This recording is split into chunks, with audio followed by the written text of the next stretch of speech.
Salut, dans cette vidéo, je vais vous parler de 5 erreurs à ne plus refaire en composition musicale. Alors attention, ce sont des erreurs que moi aussi j'ai pu faire dans le passé, et à chacune des erreurs, eh bien, il y a une solution à y apporter.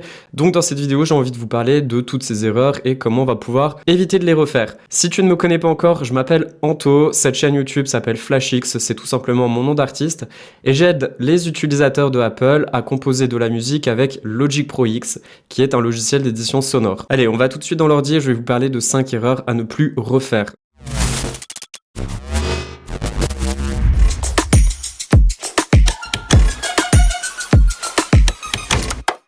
La première erreur que j'ai pu détecter, eh bien, c'est tout simplement de composer une musique à 0,0 temps.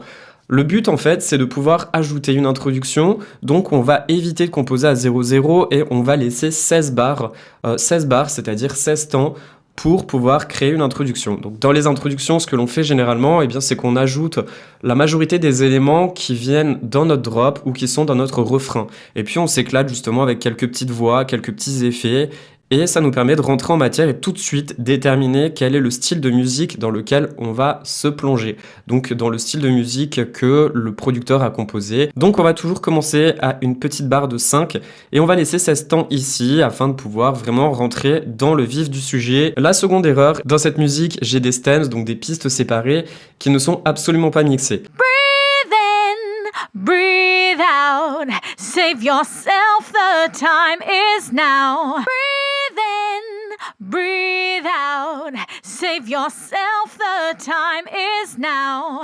It's still, my heart beats fast, there's a chill, I can't react.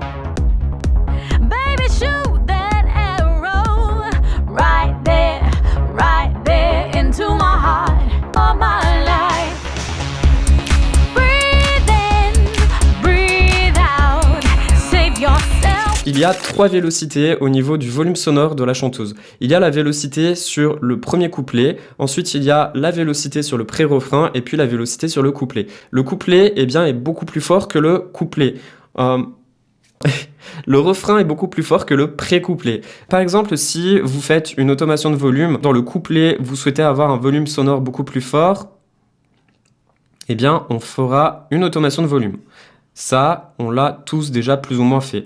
Et par exemple, sur le refrain, si elle chante beaucoup trop fort, eh bien, on aura tendance à venir diminuer le volume sonore du refrain, de sa voix. Air is still, my heart beats fast, there's a chill. Baby, shoot that arrow right there. Et ce genre d'erreur, je l'ai vu dans beaucoup de sessions, notamment des personnes qui m'envoyaient des sessions de composition, et je me suis rendu compte que lorsqu'ils chantaient, eh bien, ils mettaient le volume d'automation au maximum, parce qu'on ne les entendait pas. Et ça, en fait, c'est une erreur qu'il faut éviter absolument. It's the chase for the kill.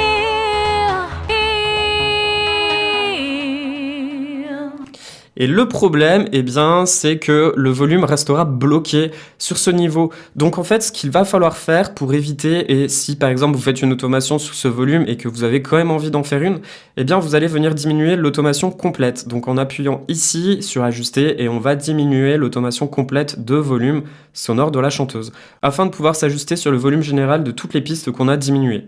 Donc c'est une alternative, mais vraiment pas la bonne. Moi, je suis pas vraiment fan, en tout cas, de faire des automations de volume sur la voix. Et si vous avez quand même envie de faire une automation de volume sur la voix, eh bien, ce que je peux vous conseiller, ou si on n'entend pas vraiment votre voix, eh bien, c'est de venir ouvrir ici un effet. On va aller dans Utility, on va ouvrir le gain. Et en fait, le gain, eh bien, on va pouvoir relever le volume. Air is still, my heart beats fast, there's a chill, I can't react. Donc là, vous allez pouvoir également ajouter une automation de volume sur la voix en faisant tout simplement ici, on va appuyer sur Touch, on va venir bouger ce petit potard de gain. It's the chase for the kill. My Et donc, on va venir resélectionner Read afin d'éviter, si par exemple je viens rebouger le volume du gain, d'avoir une nouvelle automation qui va se créer dessus. Et donc là, par exemple, je vais pouvoir resélectionner toutes les pistes et les remettre à 0. For the kill, my life's at stake. En utilisant le plugin gain, eh bien, ça vous permettra de pouvoir jouer sur le mixage, donc vraiment de pouvoir ajuster le volume de la piste générale selon votre besoin. Donc vous aurez plus qu'à diminuer le volume et là ça sera parfait, vous aurez le volume du gain qui montera également. C'est une nouvelle alternative et c'est une alternative qui est vraiment très bonne et que je vous conseille. Sur la troisième erreur, on peut l'entendre dans beaucoup de musique. Cette erreur, eh bien, c'est tout simplement le fait d'entendre beaucoup trop fort les claps et les hi-hats. Je sais pas si ça vous est déjà arrivé lorsque vous écoutez une musique et que vous avez des claps ou des hi-hats ou des doigts qui sont beaucoup trop forts ou beaucoup trop aigus, eh bien ça vous donne tout de suite une mauvaise écoute et vous avez tout de suite envie de changer de musique. Vous n'avez pas envie de continuer de l'écouter. En fait, eh bien c'est une erreur de mixage. Donc là, je vais sélectionner mes claps, mes doigts et ma loupe et puis je vais les envoyer dans une piste bus. Donc là, je l'ai préalablement déjà fait, une piste bus numéro 10 que j'ai renommée Perk. Ensuite, eh bien cette piste, je vais venir diminuer leur volume. Je vais pouvoir également ouvrir une équalisation.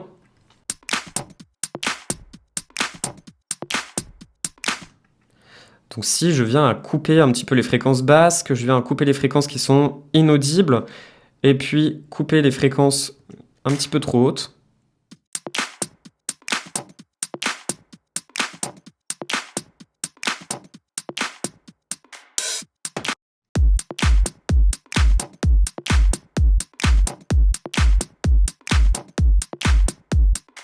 Ok, donc là j'ai diminué le volume et j'ai diminué les fréquences qui font mal aux oreilles. Donc c'est des fréquences qui rentrent directement dans la piste bus. Ce que je vais faire, c'est que je vais quand même leur redonner un petit coup de présence en ajoutant une équalisation et je vais ajouter le Vintage EQ Collection, celui-ci. Alors moi je vous conseille celui-ci parce qu'il est assez simple d'utilisation. Ici vous avez les fréquences basses, ici vous avez les fréquences médium et ici vous avez les gains. Donc en fait on va jouer sur les fréquences médium, on va leur rajouter un petit peu de gain.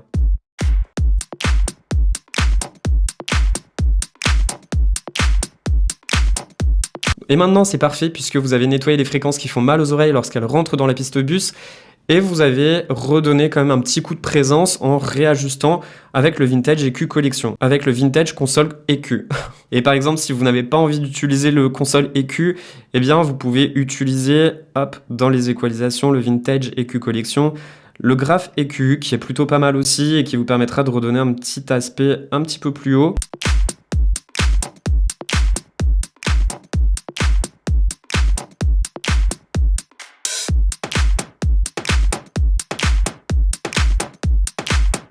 Et si maintenant, eh bien, c'est la loops de hi-hat qui a beaucoup trop d'équalisation, qui a des fréquences qui sont beaucoup trop hautes, eh bien, on va venir sélectionner la piste de hi-hat et on va couper ce qui est pas bon.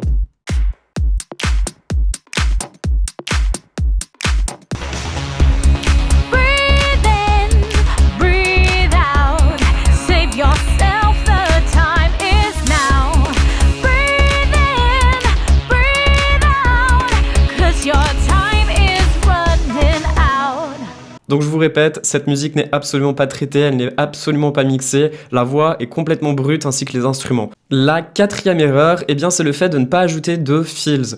Le fills, qu'est-ce que c'est? Eh bien, c'est tout simplement le fait d'ajouter un élément percussif juste avant le refrain ou juste avant le couplet. En fait, ça nous permet de pouvoir distinguer les différentes parties de la composition. Par exemple, ici, mon stems, eh bien, c'est celui-ci. Et en fait, eh bien, ce stems rentre juste avant le refrain.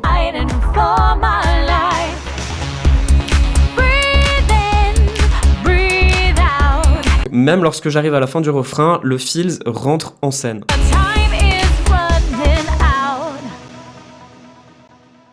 Voilà, c'est super cool et c'est super simple.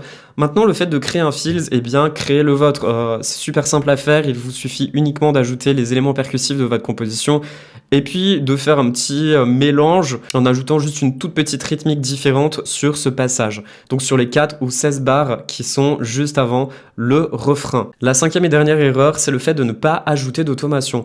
Une automation, ça viendra à modifier votre synthétiseur. Par exemple, ici, j'ai une ligne de synthétiseur qui est modifiée lorsqu'elle rentre en scène.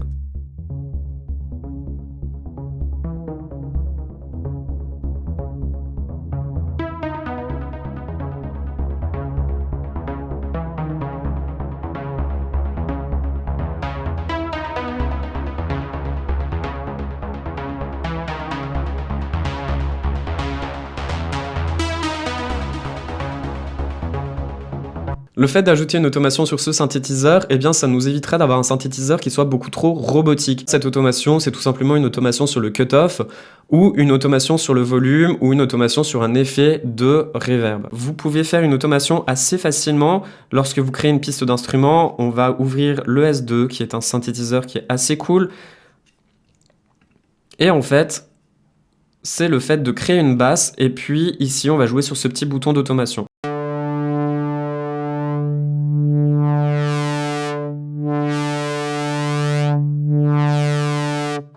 Et comment on va faire une automation avec ce synthétiseur? Eh bien, on va déjà écrire une mélodie ou une note.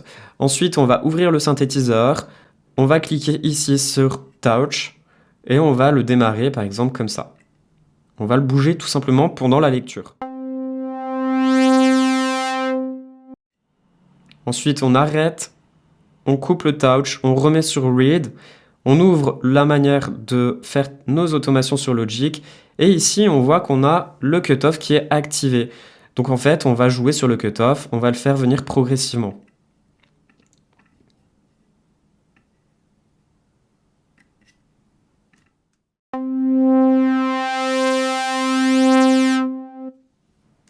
Parfait. Et du coup, cette automation, eh bien, elle nous permettra d'éviter d'avoir un aspect robotique sur notre synthétiseur. C'est excellent à faire et en tout cas, je vous conseille vraiment d'ajouter des automations. Peu importe que ce soit des automations de volume ou des automations sur les synthés. Il a du mal à rester le focus.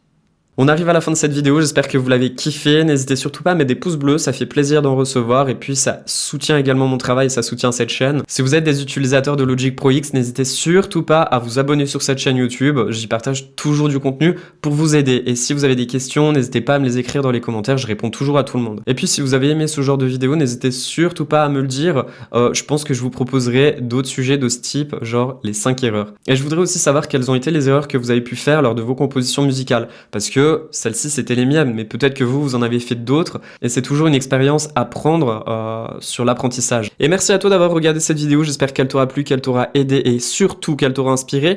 N'hésite surtout pas à mettre des pouces bleus, à t'abonner sur cette chaîne YouTube pour avoir plein de contenu concernant Logic Pro X. Et moi, je te retrouve très bientôt dans une prochaine vidéo, c'était Anto, ciao!